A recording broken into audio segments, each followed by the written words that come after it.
Well, first, my name is Jake Gallen, born and raised out here in Las Vegas. Thank you guys for hosting this. Incredible opportunity. Grateful to be here.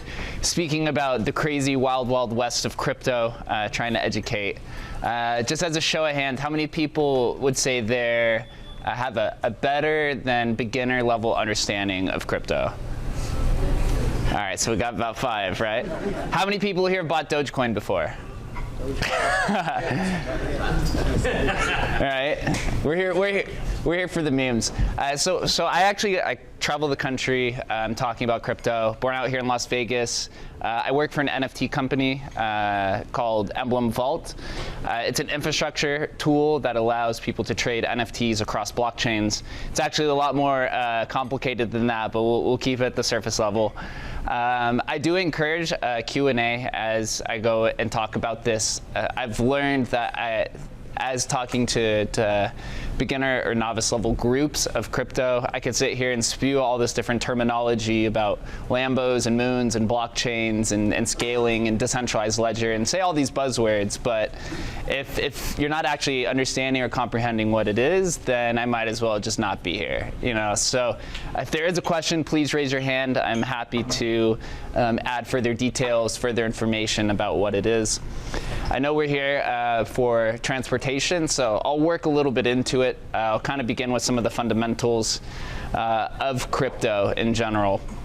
As we know, crypto started in 2009, if you didn't know, so the technology is about 14 years old, or a little over 14 years old, by a pseudonymous group called Satoshi Nakamoto. Most people, or actually everyone, no one has any idea who the creator of Bitcoin is. It could be he, she, they, could be CIA, could be the IRS, who really knows? Could be the Navy, right? Who really knows? Crypto was created out of spite, or you could say as a fallout to the 2008 financial crisis. Satoshi, the group, realized that the power was in the wrong hands, and the idea of being able to print more money and bail out those who perpetuate fraudulent behavior was continually being saved. So they created a technology called Bitcoin, which is essentially digital gold. It's something that people believe is going to be the currency of the internet. I don't know if anyone has kids here. Raise your hand if you have kids.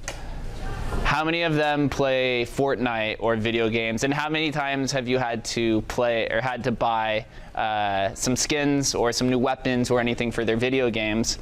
This is where NFTs come into play, which we'll cover, but just to give a little bit of a preface. And then, as Bitcoin would be digital gold for the internet, NFTs are digital assets. Something like an avatar skin in Fortnite, or a weapon in Call of Duty, or a piece of land in SimCity. These can all be represented as NFTs. Right now, they technically are non-fungible items, but they're owned by central servers, so they're not decentralized. So if Bitcoin is digital gold and is going to be the currency, right, or just like the reserve of the internet, Ethereum, which is the number 2 cryptocurrency, is the smart contract platform.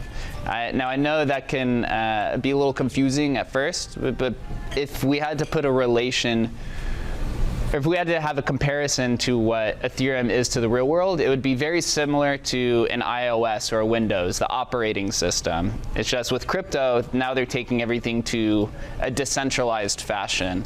And decentralized, there's no specific term to what decentralized can mean. Decentralized can mean that there's no leader. It can mean that there's multiple operators. It could mean the technology is distributed, the miners. So decentralization, the attack vectors are decreased, is essentially the same idea. So an example of like what a centralized company is pretty much your typical corporation. Apple, centralized. Whenever you use Apple products, nobody has the ability to go look into their technology and see, outside of those who are operating the servers and the technology themselves.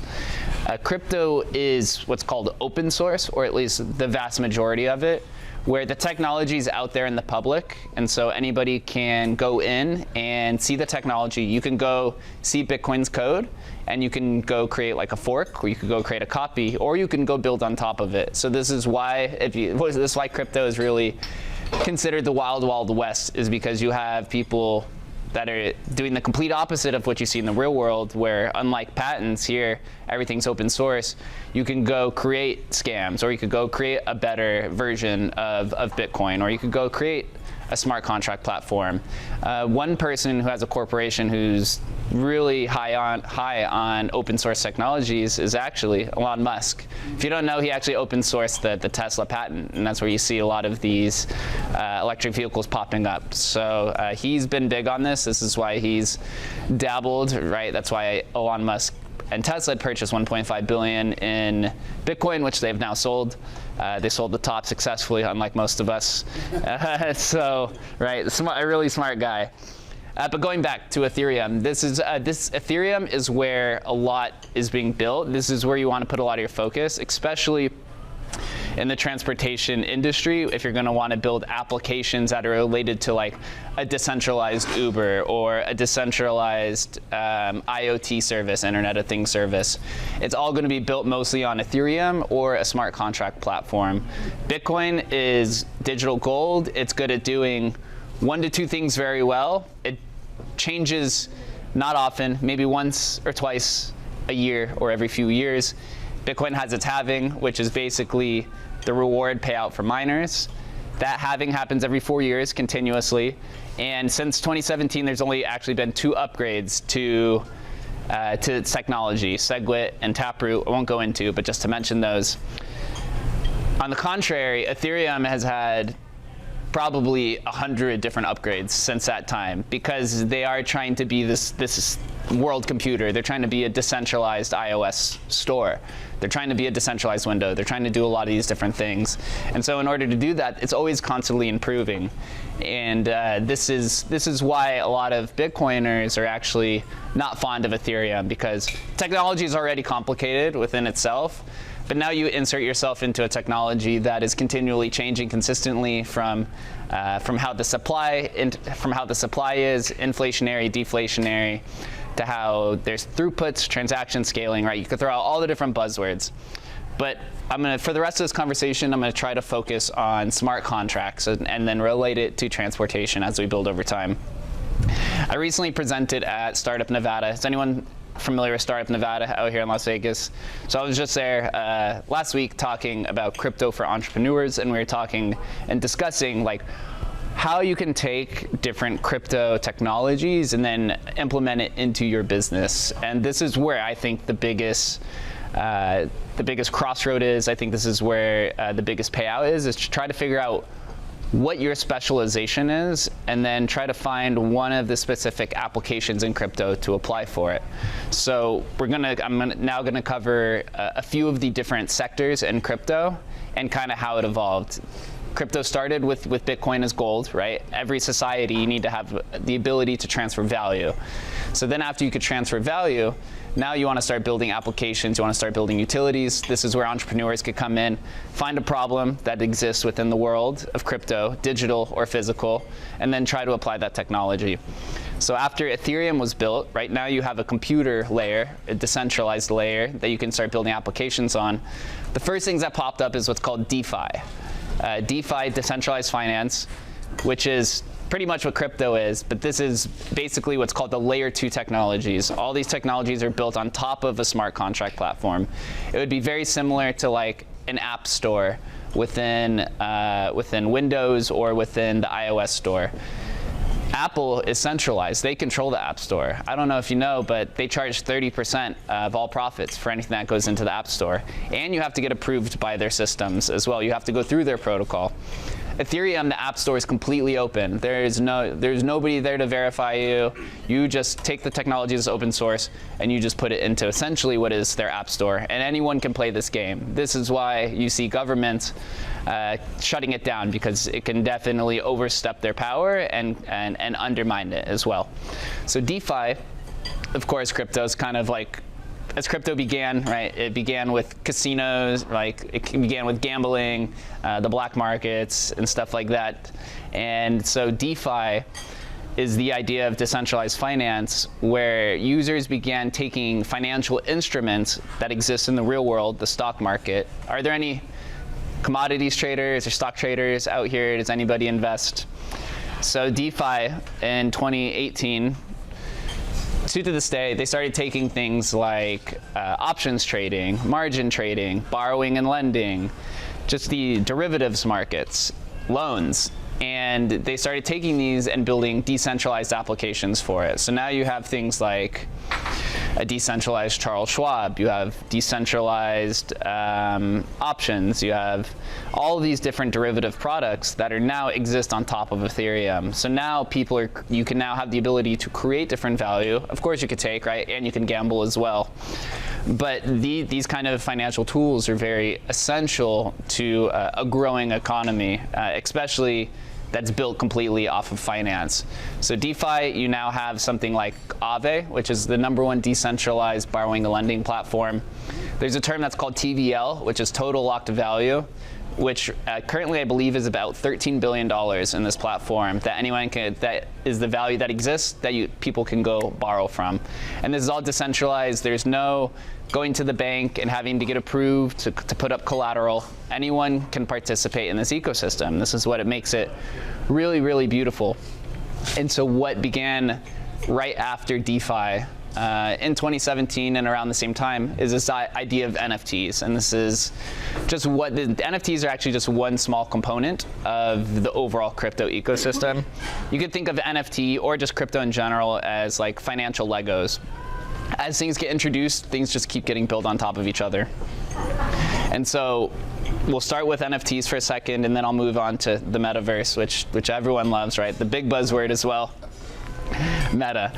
So NFTs, when you think about this idea of fungibility versus non-fungibility, right? An NFT stands for non-fungible token.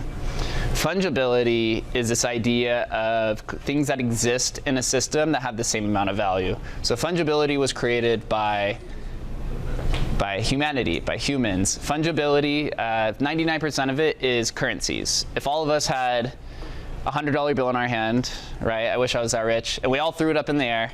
It doesn't matter what $100 bill you take, it still has the same amount of value. Now, if we all had a different baseball card of a different player and threw it up in the air, we're all going to be looking for like, what's that old Babe Ruth card, right, or Mickey Mantle card. They all have different value because they're all non-fungible. It means they have unique properties that are not interchangeable with anything else in the ecosystem. So when you think of NFTs, right, and you apply it to the real world, most things in the real world are non-fungible. Humans are non-fungible. Food is non-fungible. Clothes are generally non-fungible, right? They can be mass-produced, but they have a different amount of fabric inside. They are stitched differently, especially if they're hand. Baseball cards, collectibles, art, right? You just start thinking about it all. Trading cards, real estate, patents. All this stuff is non-fungible. So what people began to realize is that how do we apply this to the internet and prove that you can own these type of assets? Before NFTs, if you're trying to prove that you own something or created something on the internet, it began kind of with people who were creating memes and photographers. They would put their stuff on the internet and they would put like a little watermark in there somewhere, right, to kind of put their signature, or artists have done this where they sign it down at the bottom. But technology has gotten so good that you can basically take an image, put it into Photoshop, erase a watermark, claim it as yours, and then the person never gets credit for it. So with NFTs and crypto, there's this idea of the decentralized ledger, where anybody on any blockchain, you could go into, basically, it's called Etherscan or a blockchain explorer. You could go in and see the transaction history of every single token that exists. You can see the timestamp, who's owned it, how many times it was transferred, the price of it at the time, and all this different information. So with NFTs and a decentralized ledger, if you take a picture, we'll say if you're a photographer, or even if I take this video, I can upload it to the blockchain as an NFT, and then it shows throughout its history that I was the one that created it on a certain day. And so if anyone else takes this video or an image, right-click saves it, and then goes and uploads it to the blockchain, I have proof that, and the timestamp, that I was the one that uploaded it first. So this creates this decentralized database of different types of stuff that you can upload. Of course, the first types of NFTs that exist are very primitive, and this is kind of where we get into this idea of monkey pictures selling for $500,000 to $1 million, right, which catches everyone's attention, or the largest NFT sale of $69 million, which is Beeple, which is a collective of 1,400 different pictures of his career. I'll just kind of preface with what that was. So that sale actually is called Beeple's Everydays, which is it's a collaboration of all 1,400 pictures that he's done over his 14-year career. He's made one piece of digital art for 14 years. And he had faced this issue for a long time, that he would create these very cool digital art pieces going back to the mid 2000s, and people would right-click save it and copy it and post it and claim it as theirs. So it was basically like a whole compilation of his entire career that he put into one. And of course, there's just people that have just massive amounts of money in crypto, so they want to inflate the price, get the attraction, and you know how the art market works. It's very similar. So art was kind of the first early technologies that were NFTs. Art, domain service, the first ever altcoin. An altcoin is just something that is not Bitcoin. So the first altcoin was created in 2011. It was called Namecoin. It was actually discussed by Satoshi Nakamoto, who created Bitcoin. They proposed this idea of a decentralized domain storage system. They had realized that ICANN is the people who oversee the .coms, that they have the power to censor people's websites if they don't like you. So they said, hey, let's create a decentralized domain storage. Instead of .com, we're going to call it .bit. And all of these are owned by the blockchain. And so no one can ever repossess your domain storage from you. And so therefore, there's an attack vector that's decreased. So domains and decentralized identities were some of the first NFTs, like your screen name. Did anyone here ever use AOL or AIM or was ever in those chat rooms? Right? Like that screen name that you have, or your Twitter handle or your Instagram handle, that's also an NFT, right? Because you can go and sell that if you want to somebody.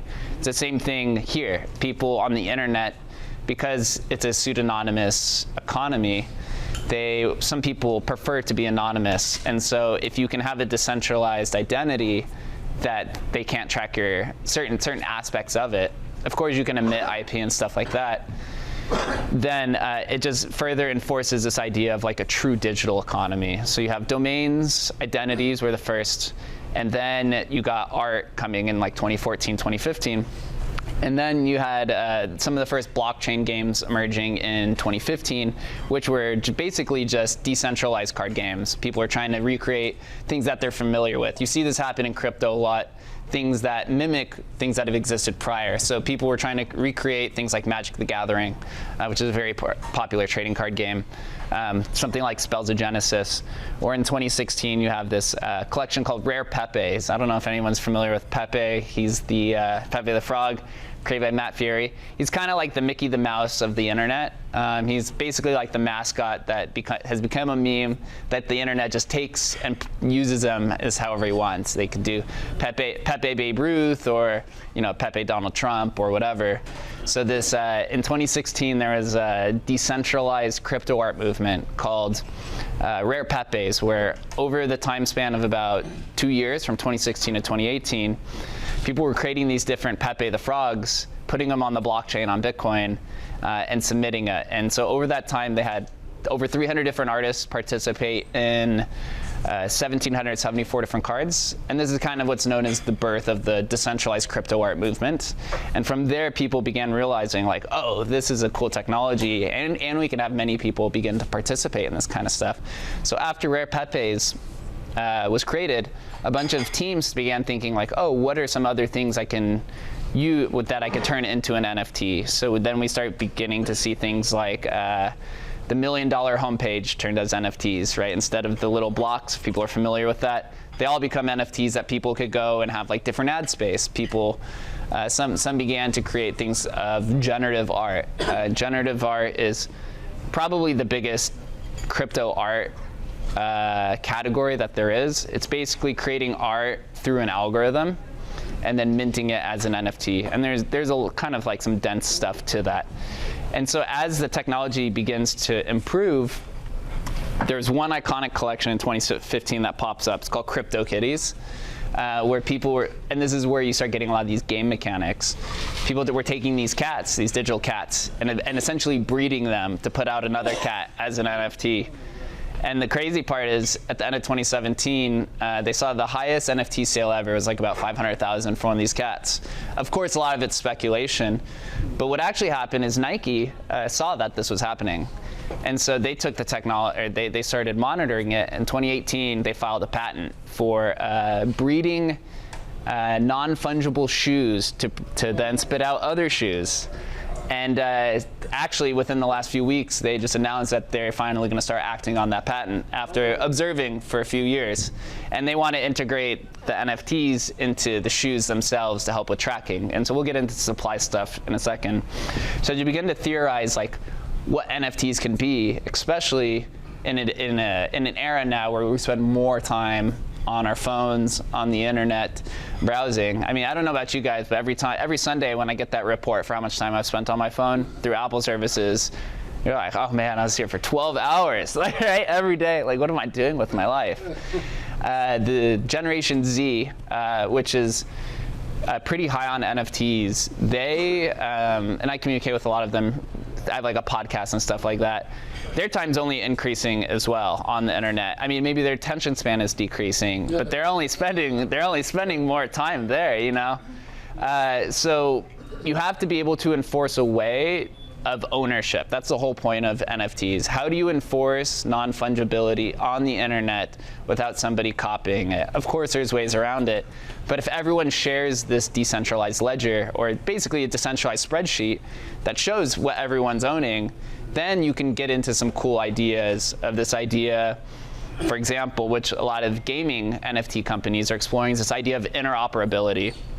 I'll tell you a little story. So the gentleman who created Ethereum, his name's Vitalik Buterin. He created Ethereum when he was 19. And the story goes is that so he created Ethereum white paper 2013. It went live 2015. I think it was like in 2011. I think he was like 15 years old or something like that.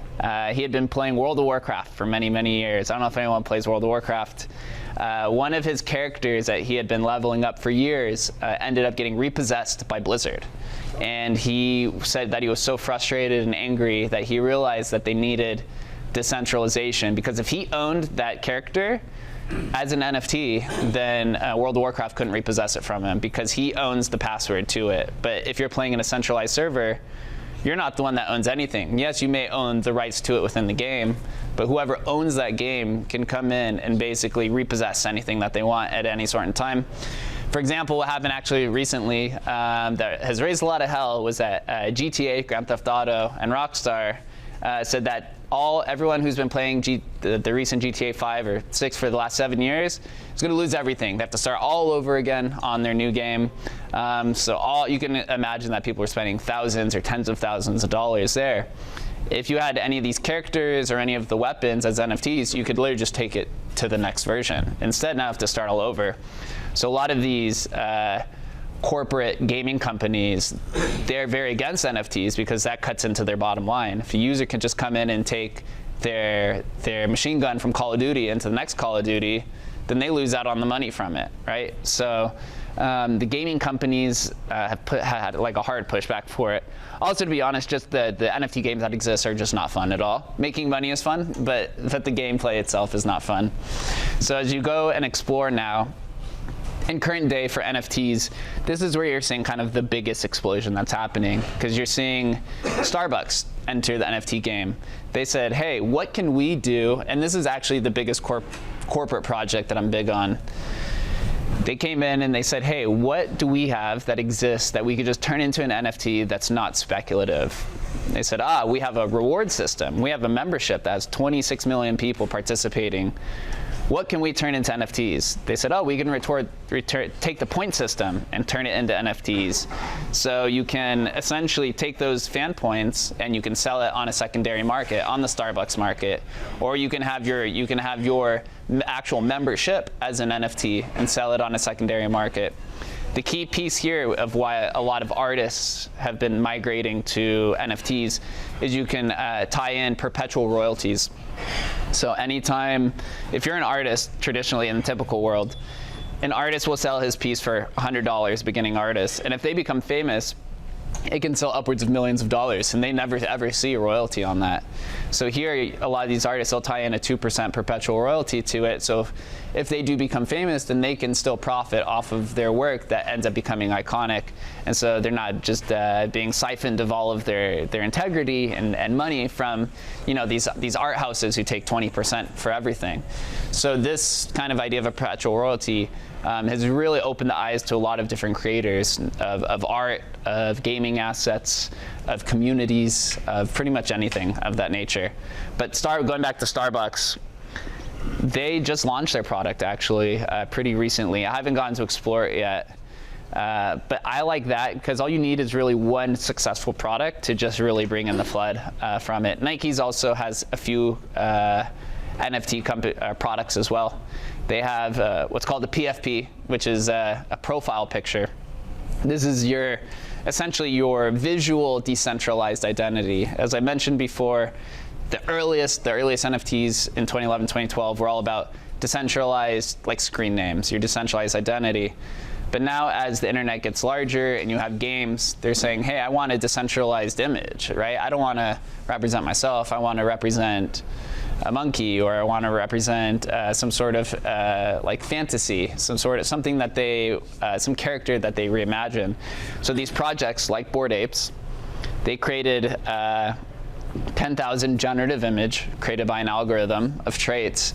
And so they sell these. And so what it becomes is a decentralized identity that, yes, right now it's a 2D image on a screen, but over time, as interoperability is built, they build 3D versions of it. Then you can wear it into something like a Ready Player One, like a fully immersive universe, or some sort of AR technology is built that you can just hold up your phone and you can see your Bored Ape sitting next to you, for example.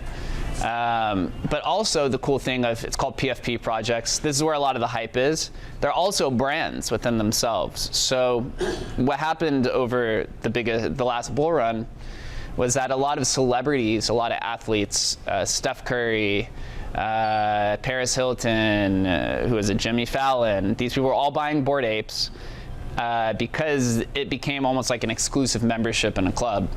And so there was a Discord just like a giant chat. They created this idea of token gating, where it's like you can only get into this chat if you can prove that you own this NFT, right? It's almost like a membership. So people were paying $200,000-$300,000 because they were like, hey, of course there's definitely degens gambling too, don't get me wrong there. There's definitely speculation part of it. But for some people, if you have money and you say, hey, if I pay $200,000, I could get direct access to Paris Hilton, Steph Curry, Von Miller, all these athletes. For some people, that's worth it, especially if they're like a business person, to just get right in front of them. I mean, people pay hundreds of thousands of dollars to, talk to the president or any other individual. So this is kind of just like the more automated version of it. So as you get into the decentralized identity world of NFTs, this is where you get a lot of those gamers. And the NFT world is quite crazy. I've been in crypto since 2016. I completely changed my whole perspective on it and just gone full-time NFTs since 2021. It seems like it's done a better job of onboarding innovation, because NFTs doesn't always have to be associated with a currency and value and regulation and jurisdiction and all these things. An NFT can represent art, it can represent an avatar, it can represent an identity, and it can represent photography. And as you begin to speculate into like what comes into the future, you start thinking about the metaverse, right? Mark Zuckerberg changed his whole company to Meta. That caught a lot of people off guard. But what he had mentioned is that he had been thinking about this idea for a long time. Of course, without the idea of NFTs, so Mark Zuckerberg's metaverse is centralized. He controls everything. And this actually terrifies a lot of people. If he's going to, especially the crypto space, I mean, if he's going to sell out his users to Cambridge Analytica and their information for hundreds of millions of dollars, what else is he going to do if you're in his metaverse, fully immersive, and he could track where your eyeballs go? First 3 things that you look at are 3 ads that are perfectly placed at a certain area. Or the idea that he could just cut you off from this metaverse that 2 billion people are part of. Oh, you don't agree with Facebook? All right, see ya, right? You don't have to partake in this because I own it. So you have a lot of decentralized companies who are trying to do decentralized metaverses. Of course, blockchain does not scale that well, at least now. It's very clunky. It's very costly. Yeah, it's not as efficient as you want to be. So that's where you get into different technologies to try to assist with that. But some of the earliest metaverses are exactly like SimCity or The Sims. It's just like building land or having land and then building items on top of it to really experiment with it. But with metaverses, the cool thing is you can own the land and you can own the assets that are on top of it. So that becomes kind of like where the metaverse is, but the thing with that is that it's a huge buzzword because the metaverse has existed for 20 years. Right? The metaverse, to me and to most people, is just like an internet community, right? I think Twitter is a metaverse, a pretty crazy metaverse to be honest, right? You could say that CNN's Facebook page is a metaverse, right? There's a whole community that just sits there and just trolls people, right? There's all kinds of different metaverses that can exist, from an AR metaverse to a 2D metaverse to Fortnite. Fortnite and Roblox are probably the 2 biggest metaverses that exist. I mean, you had Travis Scott go do a virtual concert, made $10 million just doing, and didn't even have to be there, right? Just because the demand of the amount of people that are there buying his merchandise and giving him exposure. So you have this battle going on right now in the metaverse, where you have a metaverse, a decentralized metaverse that's built off of NFTs, right? You own the car, you own the land, you own your avatar, your blah, blah, blah. Or you could go play in Facebook's metaverse or Nike's metaverse or whatever their metaverse where they own it. And again, you could just get the same idea, the same thing happening over and over. It's just now it's in 3D, right? Or 2D or whatever the metaverse really comes to be.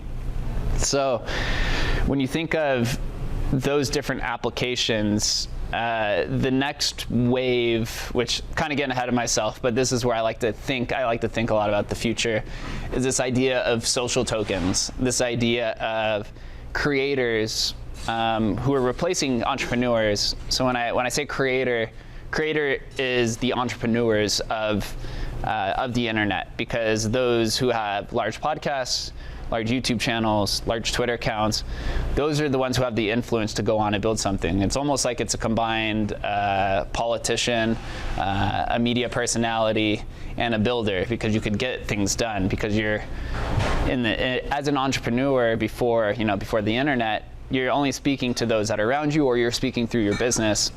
If you're a creator on Twitter, and that's where most of crypto lives, who has hundreds of thousands of followers, you're getting direct access to them consistently, speaking to hundreds of thousands of people. So you have to be very creative in the way that you go, and you get a lot of attention for it. This idea of social tokens, which is just self-sustaining economies around individuals. So for example, I could use myself. I could create Jakecoin, which can be the fungible currency for me, and then I could build around that and say, hey, now I can issue NFTs I can issue NFTs as tickets, because tickets are non-fungible, for my event, but the only way to go to my event is you can only use Jakecoin to buy it, right? And so you can really start thinking of like where this tokenized world goes. And it's really fun. It's really fun to theorize. It's definitely crazy. There's a lot of freaking scams out there for sure. A lot of manipulative tactics for it. But outside of the fun, speculating, trivial, we are here for transportation. One of the biggest use case, I think, is like the supply chain tracking. There's the biggest fungible currency who's been trying to tackle this issue for a long time. It's called VeChain. It's actually like a top, I think, 20 or 30 coin. If you watch UFC, they're actually always sponsored on there as well. They basically have a fungible currency, so all of the tokens are the same. And they created like these RFID chips that you could put in shoes and different types of items, cars, vehicles, and stuff like that. and they created some sort of verification method where they take that RFID chip and they stamp it onto their own blockchain, so that you know when that item comes, you can kind of scan it and it links up to the blockchain and says, yeah, this shoe was created at this time on this day, stamp, blah, blah, blah, blah. But the transportation and crypto crossover, it's pretty early. There's really not much that exists out there. You can either go into the fungible side or the non-fungible side. I think NFTs give you a better opportunity to go pursue. Of course, you could go do something like a decentralized Airbnb or Uber, for example, where you could just cut out Uber, right? You can have a decentralized application, and then you can get you can get the drivers paid more, and then you can also even just pay the person for using it as well. Of course, geo-tracking and blockchain and all this stuff is very primitive with the crossover. There are companies that are also exploring IoT type technologies, Internet of Things. I know that's pretty integrated now, or trying to become integrated into the transportation with streetlights and all these different things like that. But again, that comes into NFTs. Some people that are exploring stuff is like putting an NFT inside of your car that represents an IoT system, and then they put the NFT inside the other tracking systems, and then yeah, there's like some sort of interlinking connectivity. But that's, if you could break that model and figure out something for that kind of crossover, that's probably like a multi-billion-dollar opportunity there, right? So that's kind of fun. But supply tracking is probably the biggest use case. I think VeChain's worth like $10 billion or something like that this time. Trying to track items across the state or across the country or the world internationally has always been something that people are trying to fight or trying to solve. Yes? Have any applications been created for toll roads? Have any applications been created for toll roads? Yeah. Ooh, it's a good question. Not that I'm familiar with, yeah. Right now, right, so the thing with like a lot of these infrastructure plays is that they're not speculative, really, right? Like, who's gonna go, I mean, you'll probably get some degens that are gonna go speculate on an NFT that represents a membership to a toll road, right? That's actually like a really good idea. So if you would link an NFT to maybe an IoT that tracks a sensor once you go through, but the cool part of that too is instead of having to buy it every time, you can just sell it on the secondary market, right? Like if there's a toll road in New York and then you move out of New York, you're like, I don't need this lifetime membership pass anymore, so you could just go sell it on the secondary, and then that company can tie in a 0.5% royalty, so now they're making a secondary market. And so that's the cool part of NFTs, is that you can attach a secondary market to pretty much everything. I think a lot about, I'm born and raised in Las Vegas, I think a lot about this idea of like, where's the crossover of hospitality and NFTs? For example, I used to host blockchain meetups at Blackfire Innovation. Has anyone ever been there? That's out here.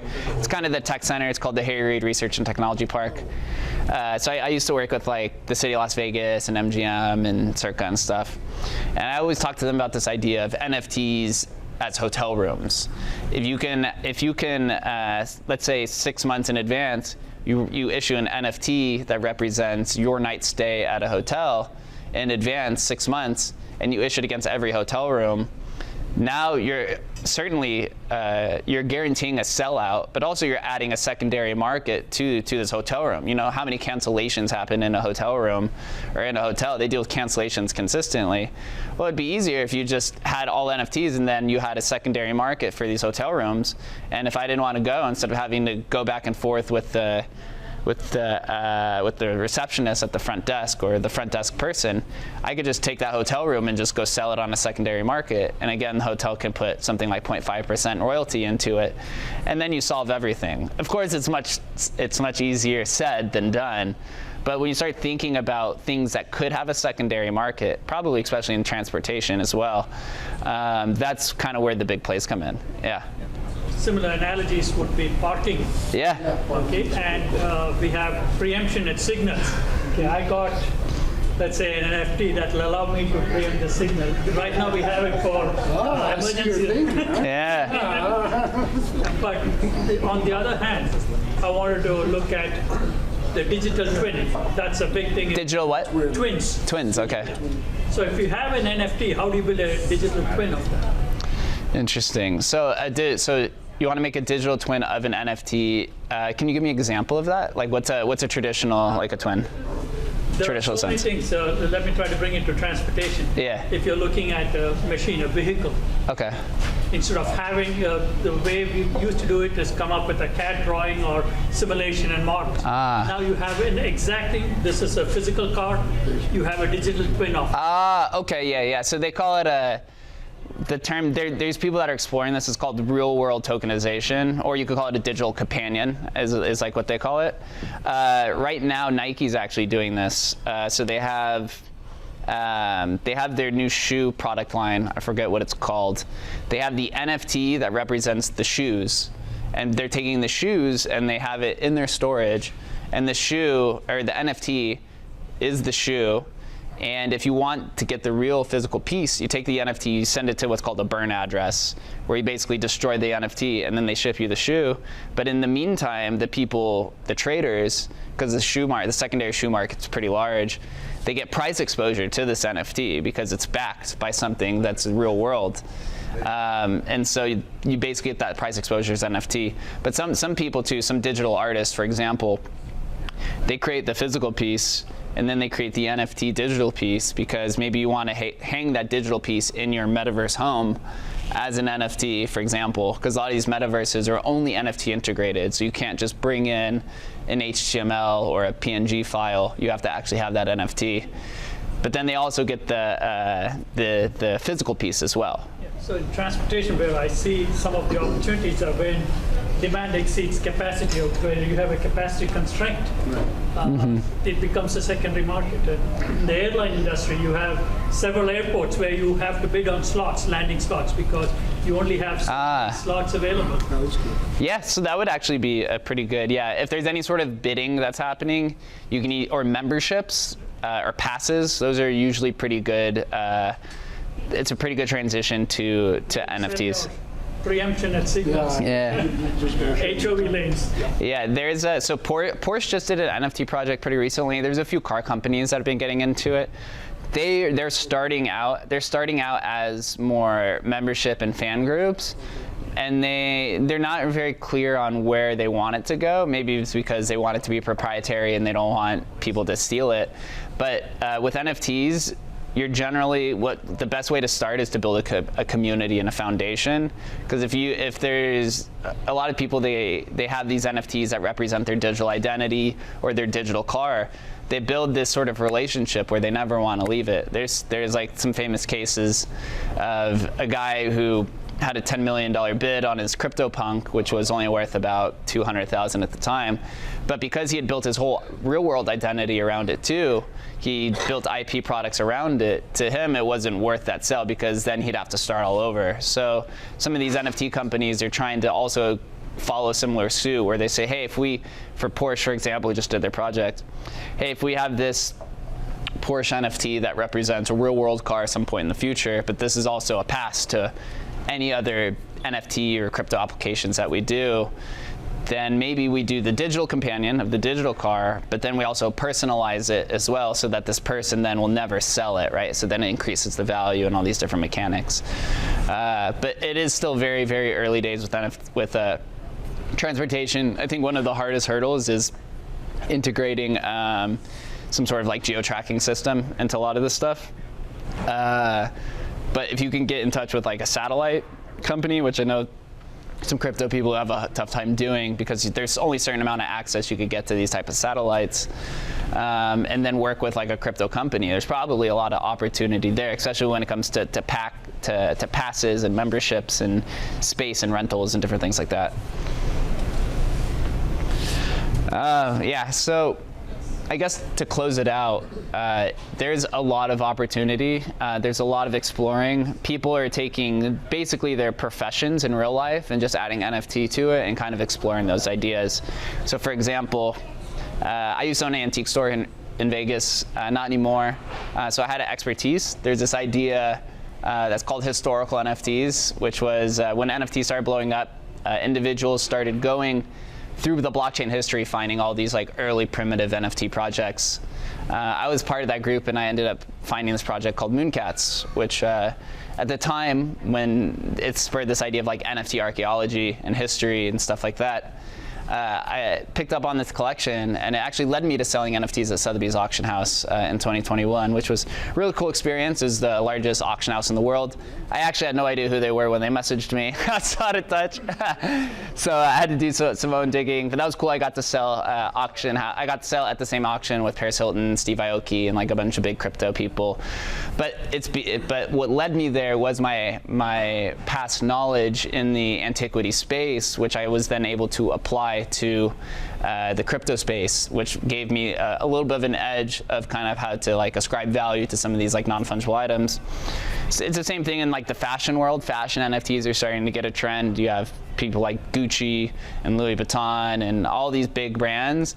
They're taking their expertise of fashion in the real world, and they're saying, okay, now how do we transition this to the digital world? How do we encourage social signaling and status, and how do you add different dynamics to it that you're limited in the real world, but you can express in the digital world, right? Because you're not bound by gravity in the digital world. You could kind of do anything you want, and a lot of like, for example, too, a lot of digital art is expressed through GIFs and MP4s and video and glitching and all these like different components, which you can't do on just like a traditional board. So my advice would be to take like either something you feel very firm on, what your expertise is, or maybe some sort of specific knowledge that nobody else possesses, and then try to think on that of like how you can apply this to a decentralized ledger of ownership, of saying, hey, you know, I have these connections in the real world. I also possess this X amount of knowledge on parking or supply chain tracking or all these different things, and then once you start theorizing these ideas, then, you know, I can help you try to find devs and stuff like that. But really, even just going out to first is definitely just understanding your strengths, because right now that's why I love crypto and why I think crypto is the most brilliant industry in the entire world, because it brings individuals from every single sector and discipline across the world. And usually most of these people are either multidisciplinary or even polymaths if you're lucky to come in contact with them. And then they go and build really cool, awesome products. For example, Vitalik building Ethereum, right? He started out as a gamer and had some knowledge in Bitcoin. He had been buying Bitcoin since he was like 13 or something like that. And then he built Ethereum, right? He just built a decentralized, basically, app store for anyone to participate in. And so you start seeing this happen over and over and over in time. So that's kind of where I'll end this, unless there's any other questions. But it's very early days for transportation. I can see some of you thinking, as I'm sitting up here expressing, it's the wild, wild west, a lot of opportunity. Of course, there's not much regulation, although there will be some.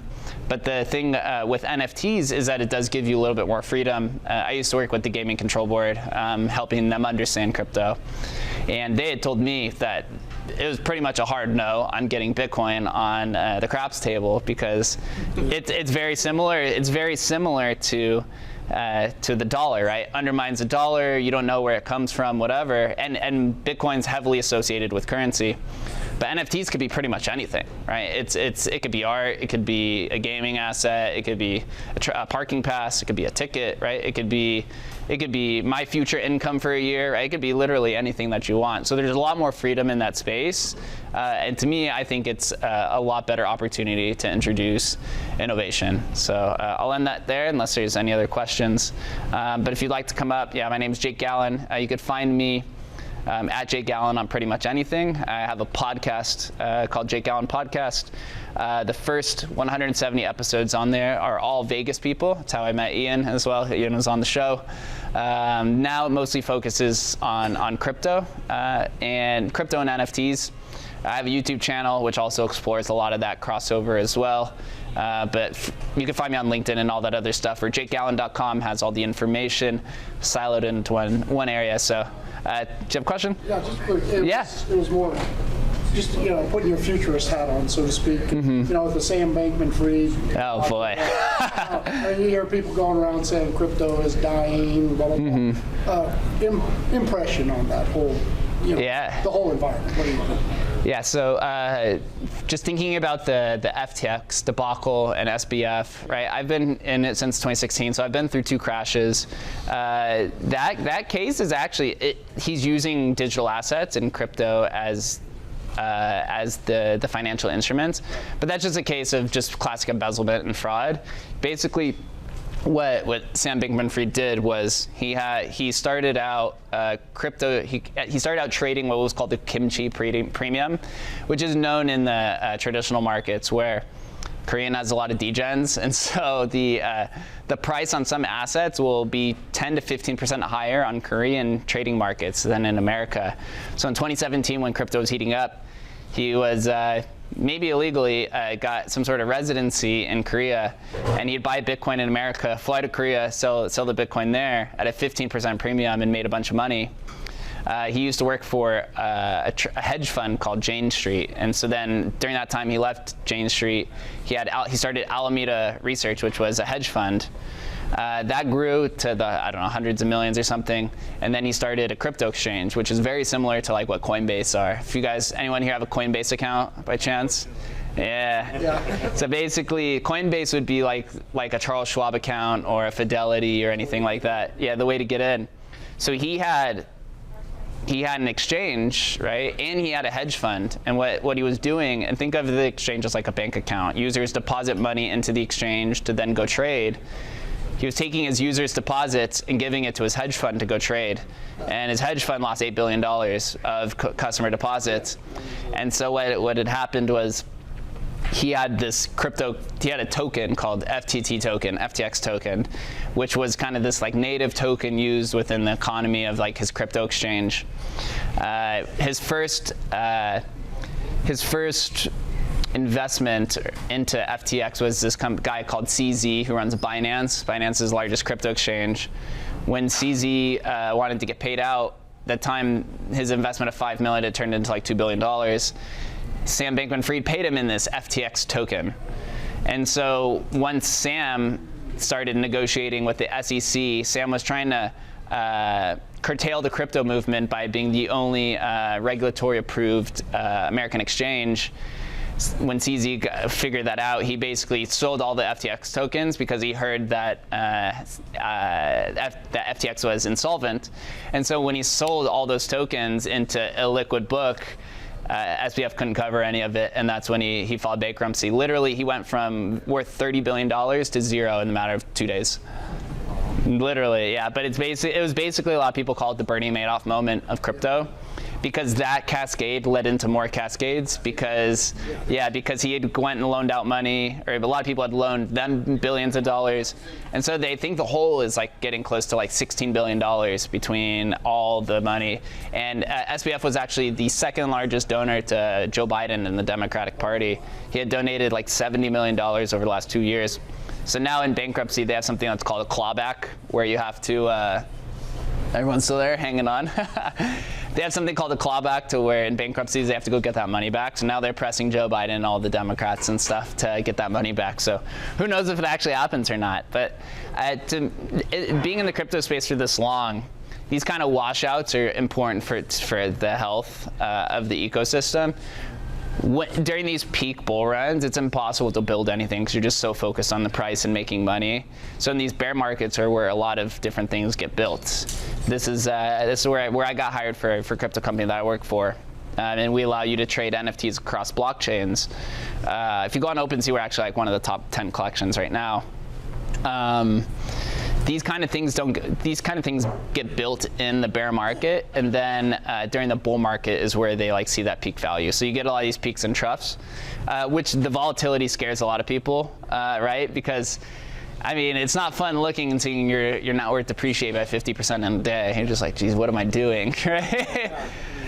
But if you look at all the early price history of any sort of technology, the early stock market, right, the early commodities markets, anything like this, even the early tech boom, right?